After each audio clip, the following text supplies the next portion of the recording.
Hello guys, সালাম আলাইকুম। আপুরা ভাইয়ারা কেমন আছেন? আজকে আমি রান্না করি সরসরি মাছ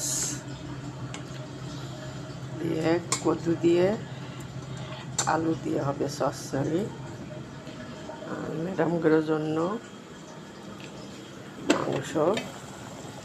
এরা তো প্রত্যেক দিনই মুরগি মাংস খাবেন, এবার মুরগি মাংস ছাড়া এবার রান্না হবে না। এরা যদি মুরগি আর মাংস দিয়ে না থাকে সেদিকে আর রান্না করবে না এরা।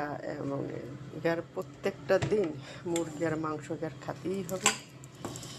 একদিন মুরগি যদি না থাকে সেদিকে রান্না করবে না, বাইরেতে খাওয়ান কিনে আনে, তারপরে মুরগি আনবে, তারপরে সে রান্না করবে। আর আমরা তো মাছে ভাতে বাঙালি, বুঝছেন। আমাকে তো মনে করো মাছ, কিন্তু মাছ না হলেও কোনো সমস্যা না, কিন্তু কাঁচা তরকারিটা নাকবেই আমাকে।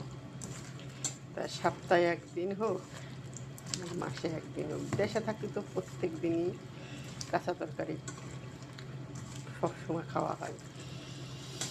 আর এখানে তো মনে করো যে সপ্তাহে একদিন রান্না হয় কাঁচা তরকারি আমার।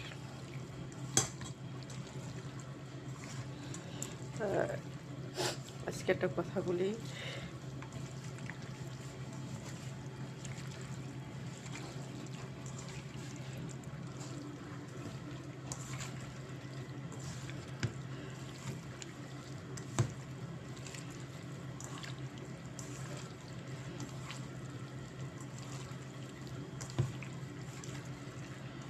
কিছু কিছু মানুষ আছে নিজের সংসার ঠিক না রাখতে পারলে কী হবে, অন্য সংসারে ঠিকই আগুন লাগাতে পারে।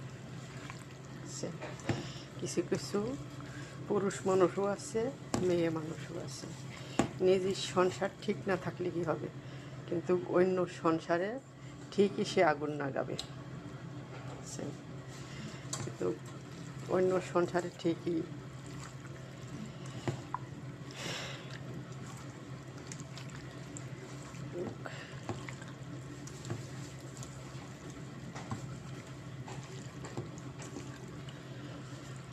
কিন্তু আগে খাইয়ে দিয়েছি, কালকে খিচুড়ি ছিল তাই খাইছি। খাইয়ে নিয়ে তারপরে এখন তরকারিটা রাঁধছি, যে উগার জন্য ভাত রান্না করছি, ভাবলাম যে এই সুযোগে তরকারিটা রান্না করে থই, চচ্চড়িটা করে দিই।